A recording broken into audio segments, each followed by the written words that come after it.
Hello and welcome to this live stream. It's Sunday, November 10th, 2024. So today I'm going to talk about chromatic lines, bebop type lines, kind of relating back to a few of the things that I released this week on the YouTube channel.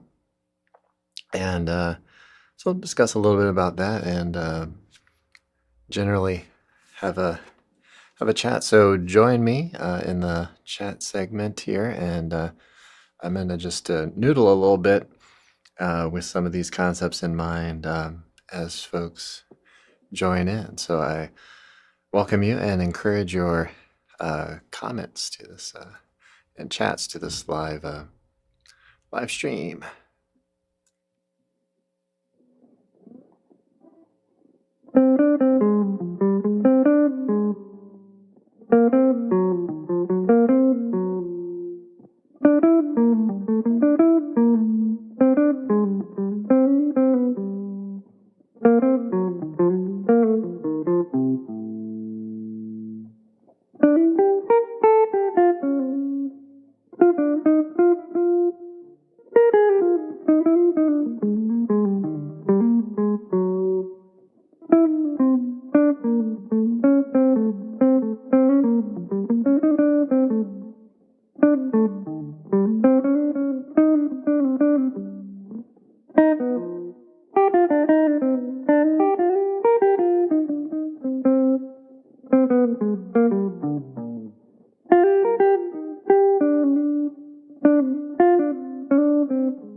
All right, so a few things that we talked about on the channel this past week. I started out the week with some octatonic kinds of ideas and concepts. The kind of the octatonic diminished type half whole step sort of scale.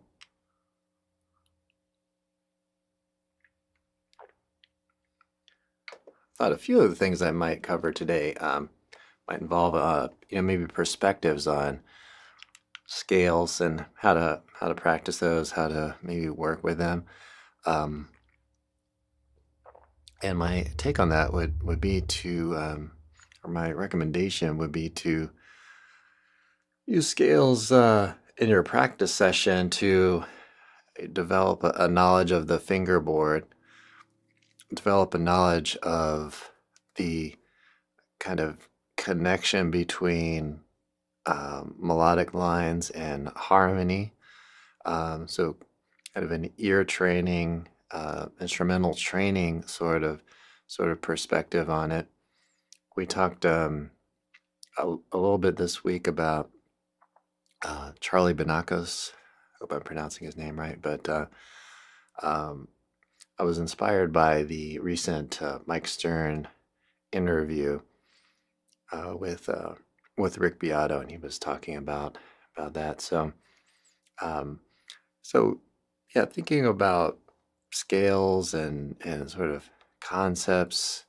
So you can utilize the practice of scales as sort of an ear training kind of thing, and think about how each one of those notes relates to a chord. That's why I really highly recommend that you use um, a practice aid like iReal Pro, Band in a Box. Let me know if there are any others out there that you check out.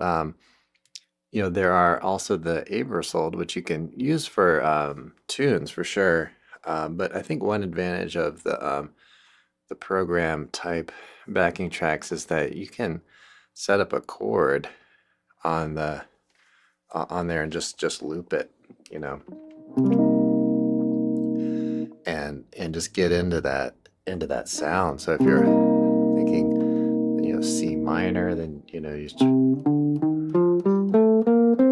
try to see if you can hear what each one of those notes sounds like on that particular sound, right? So there's a lot of practice aids, so do that. Also, guitar looper, set up a little bit of a thing here, and do either some real basic just strumming. That's really all you need to do, and to hear how the scale tones kind of interact with everything. So uh, so yeah, digging into the sound. um, but the octatonic scale, um, which you might think octatonic scales, right? Because you have an 8-note kind of collection of tones. So you could think of that in terms of bebop and all that.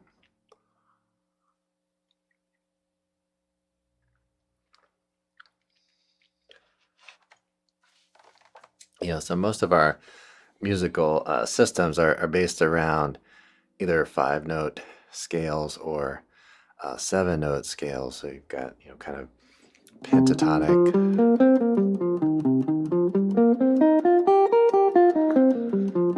type scales. You've got 7-note type scales, and then those places in between are really great opportunities for um, chromatic type things. Now with the 5-note scales, there are opportunities for kind of both, right? Because once you end up with 7 notes and you try to add another one, you're going to get chromatic tones involved just by the numbers, right? Because if you have, say, this collection of tones here, C Dorian, right? You have a whole step, half step, whole step, whole step, whole step, half step, whole step. So there's nothing smaller or sorry, larger than a whole step, right? So you're going to have to fill in one of those whole steps with a series of half steps, right? So,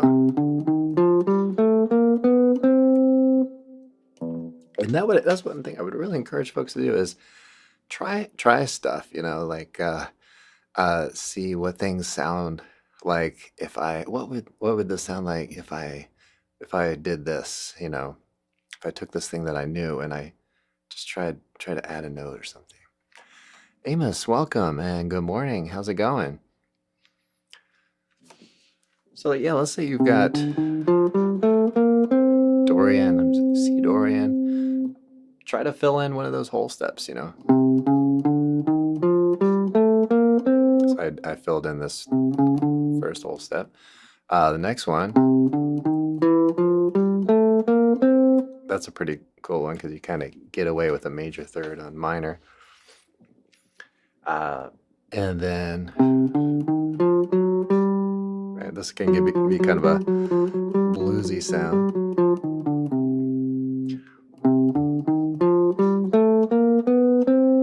Right, and that gives you kind of that sort of bebop kind of sound,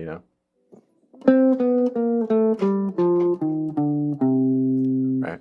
So experimenting with 6 notes, take a pentatonic scale that you might know real well and take it from there. Good morning, Jeffrey. How's it going? Yep, I'm grabbing some coffee. I actually had quite a lot of coffee this morning, more than usual.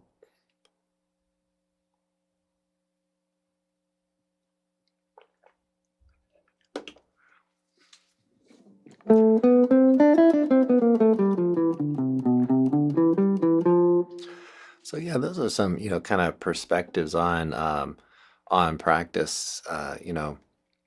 Um, and when you practice, I would try to spend maybe 10-15 minutes really like intensely doing something really specific. Something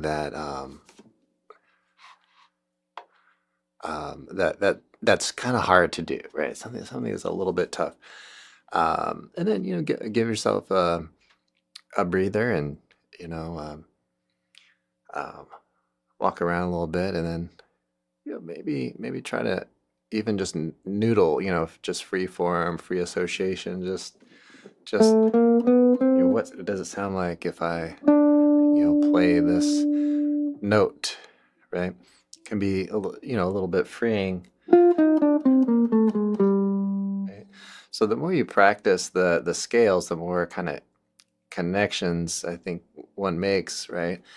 And then it kind of frees you up. So in practice, try to think of something really like specific and somewhat restrictive and limited to train on, and then what what I think it does is allows you over time to gain more freedom, in your lines, and kind of explore more.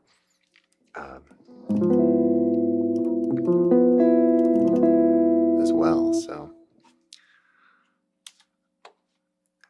Chu writes in, can you play a song? So, yeah, I mean, I'm doing some improvisation on some tunes and stuff like that. That very first one that I did was based on the changes loosely to Stella by Starlight, which is one of my favorite ones to improvise over. But yeah, the live stream is not necessarily a uh, something that I don't know if I'll be doing, like, I don't know. That's a good question, but I do plan to improvise quite a bit, but I'm not necessarily um, gonna be uh, performing in the context of like a typical gig or anything. It's kind of question and answer, a little improvisation. Thanks for your question.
Thomas writes in. He's 58, intermediate. Awesome. Yeah, so what are some of the things that you're trying to work on there? Yeah, great. So yeah, take yourself out of your comfort zone and push your progress. hmm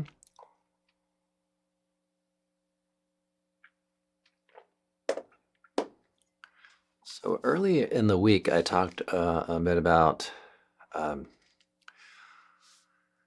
4 dominant seventh type scales that I'd really recommend having kind of going for yourself. And so if you're feeling pretty comfortable on playing a dominant seventh chord, and then you're kind of working with the sound of the chord scale, you want to see if you can do a few other types of things, but I would definitely recommend really knowing your mixolydian,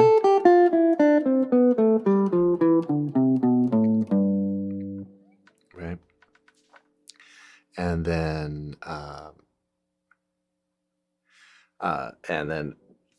you can kind of branch out there. Oh, thank you for Amos for that. I totally forgot. Yeah, I would encourage folks to like and subscribe. Turn on notifications. Yeah. Yeah, get the word out, share with a friend and all that. I'll mention too that I'm streaming today to a bunch of different places on x.com, Instagram, Facebook, and YouTube. And so my main hub of activity, I would say, is YouTube. And so if you're on one of those other platforms, check me out there at youtube.com/@fretprints, right? I call it Fretprints because my name is so very common on the internet. So if I had a more unique name, I probably would have just stuck to that. But we have Jim Ellis coaches out there. We have Jim Ellis car dealers. A bunch of Jim Ellises out there in the world. So that's kind of my unique handle, and it kind of ties into some efforts that I'm working towards, which is to help bring some teaching aids to folks. I wrote an app a ways back, and so kind of the idea of frets and prints, maybe printouts and visuals. So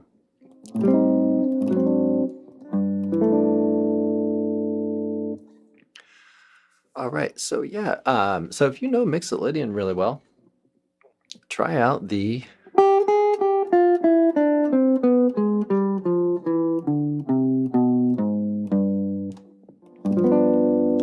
try flatting the 9, right?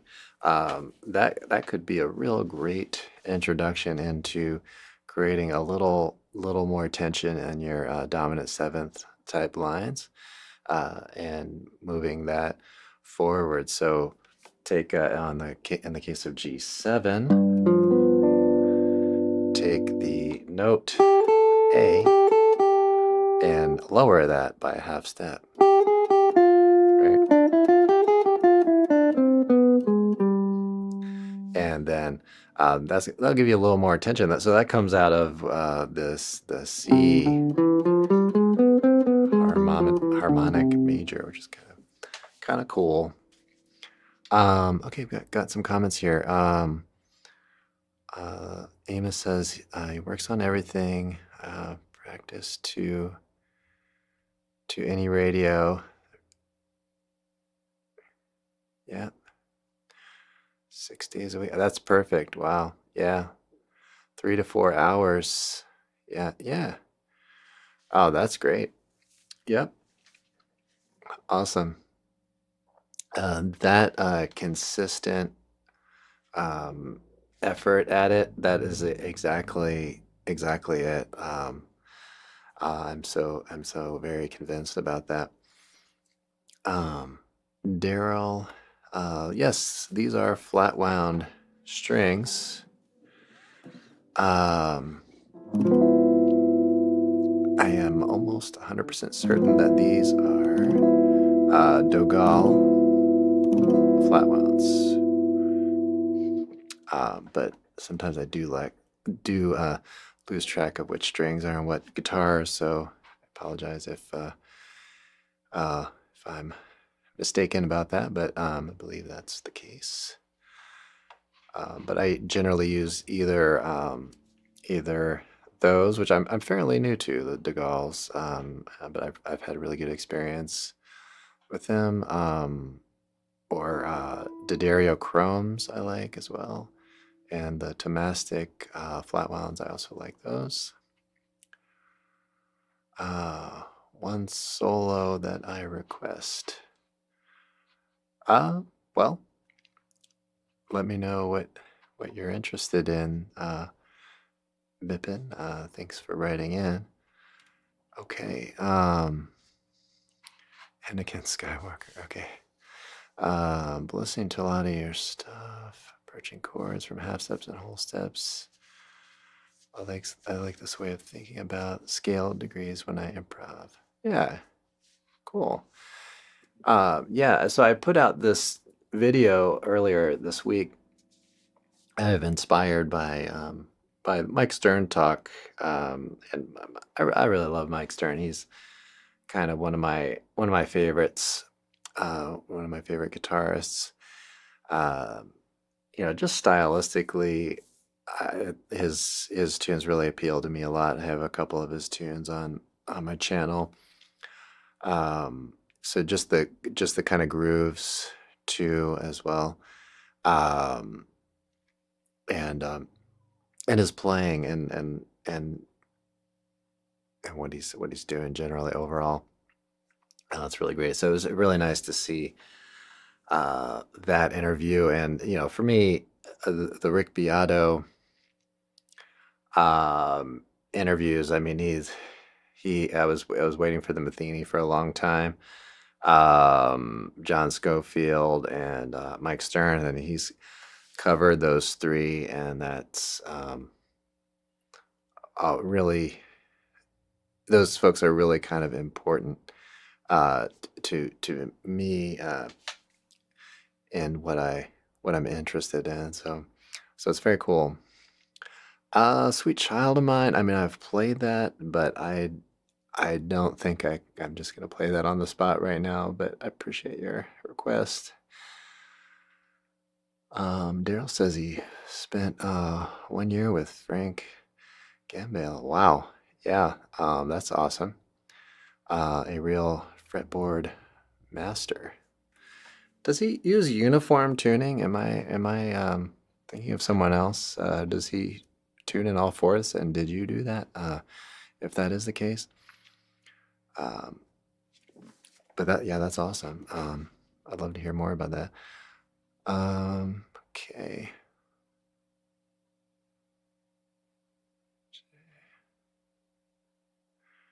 Okay, yeah, I remember that tune.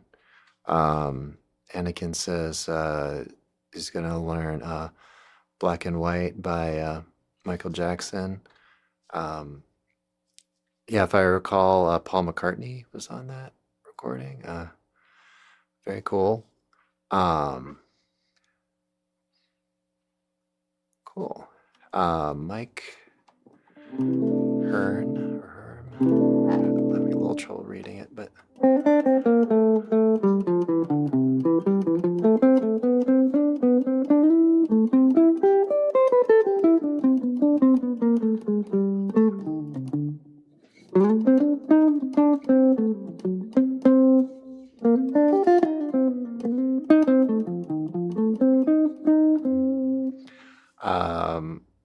I'll check them out too. Yeah, thanks for that.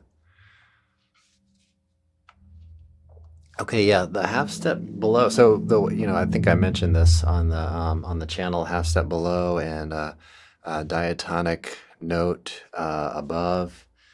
So one thing I would do is just really maybe even take key of C and um, apply that concept to other chords, in there throughout. So, um, okay, Paul was on another track of Michael's. That was a really good one. Cool. Say. Cool. How many years have you been playing the guitar? I think 30 years. Daryl says, nice guitar. Thank you. This is Ibanez AS200 from probably the mid 2010s. Bipin says, I would love to have that guitar. So this is a guitar that you could definitely find. This is pretty. There's a lot of production on this guitar, so you could definitely get one. So this is the Japanese model, but these you can, I would say, pretty easily find this model of guitar used. They're new. So.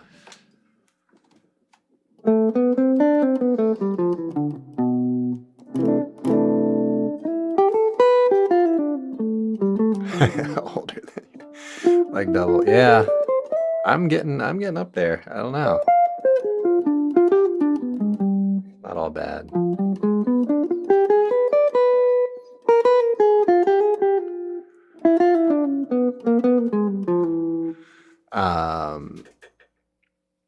Okay. Nice guitar. Okay. Martin, thanks for writing in. Hi there. Asking how you get your vocal sound in this live. Yeah, so I'm just going. I've got a microphone right up above my head here. Going into a mic pre and into the interface.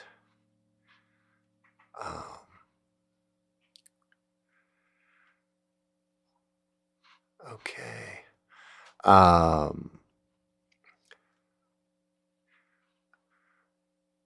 Let's see. We got it's a few months ago.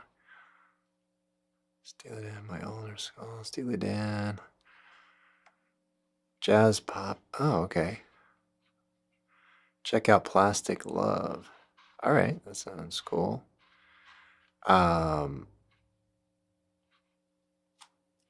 What should you learn next? Yeah, I would. It depends on what you're aiming for. If you're playing for your own enjoyment, just do the things that you like to hear the most, I would say. Or if you like to write, maybe write things that are similar to some of the things that you like to listen to, and then kind of practice those type tunes. If you have gigs, or you're trying to go to jam sessions, then you want to really focus on gaining repertoire on the most commonly played tunes. And there are a lot of videos on YouTube kind of spelling out just what those are. So that would be, it's all kind of depending on what your interests are, so if I would say on the kind of two extremes, you could start your own original band, and or even if you don't want to do that, record and use some VSTs and record your original music. So I would say that would be kind of like one extreme. And then if you want to play, jam sessions and play gigs at private events or casuals or whatever, learn a lot of the most commonly tunes commonly played tunes and focus on those. And probably ideally you'd want to work on both of those two areas, um, is what I would say. But my Gold Teeth 2 is one I thought was really cool to play. Um, it works really nice, and it's pretty challenging in some respects. So I would try that one maybe.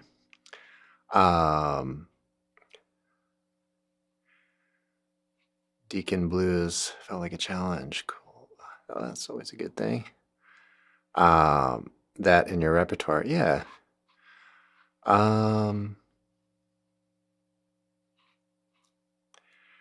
Okay. So let's see what else we got here.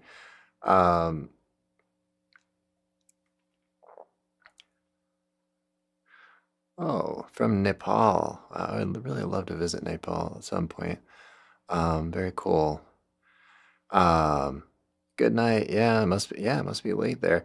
How many paintbrushes?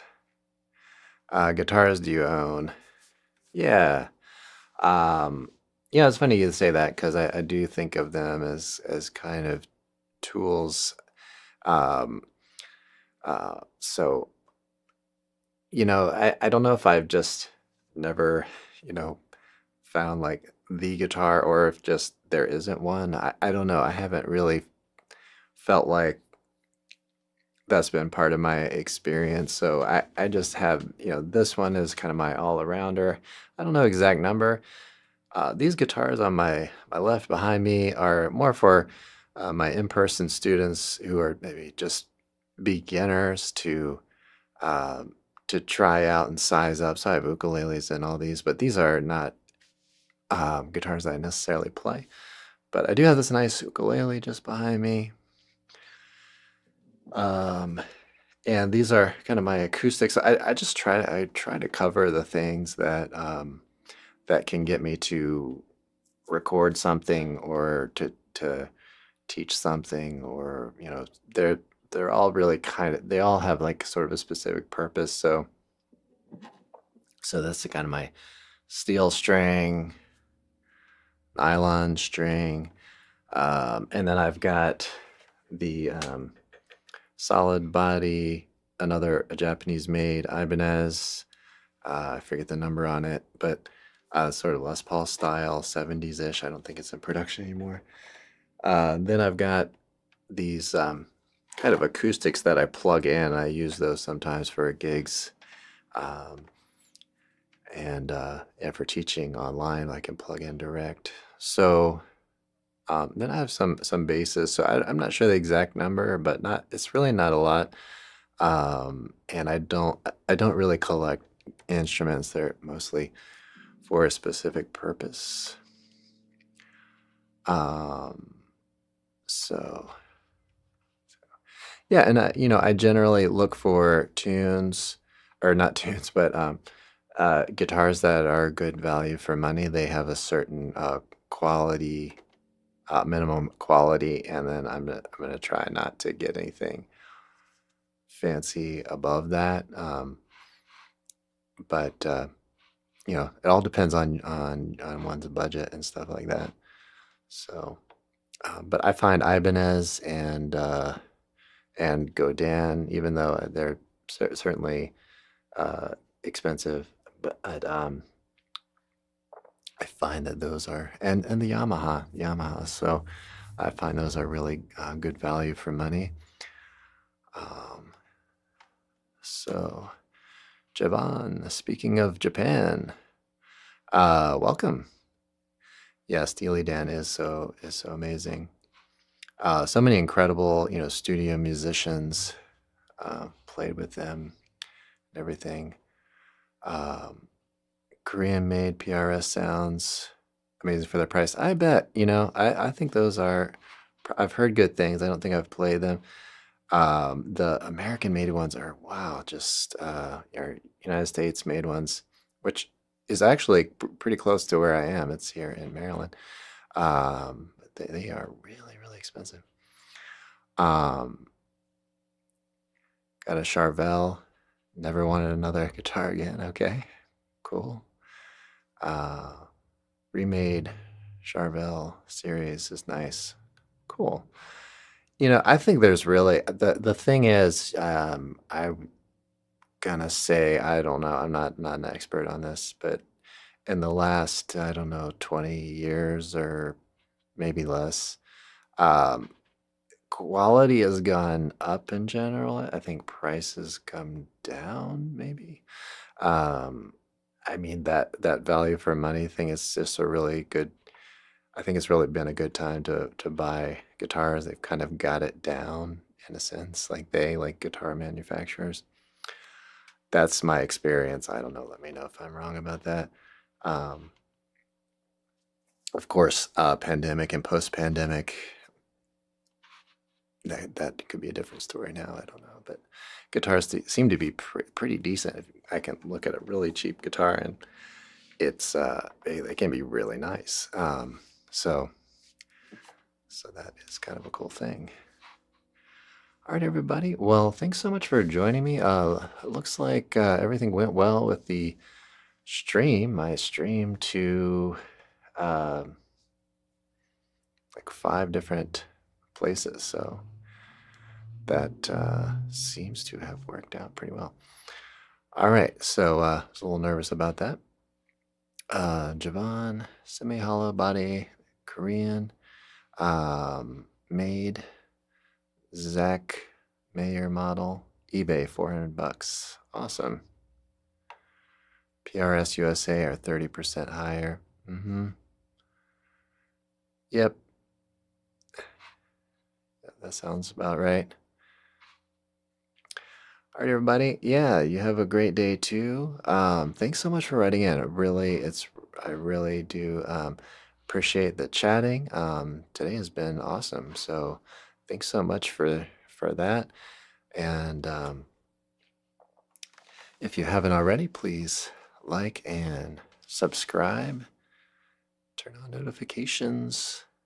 Follow me on X, Instagram, Facebook, but of course my main hub is here on YouTube. Anakin, thanks so much. Wow, awesome, super chat. Really appreciate it. You have a good one too. Much appreciated, and I'll see you all in the next one.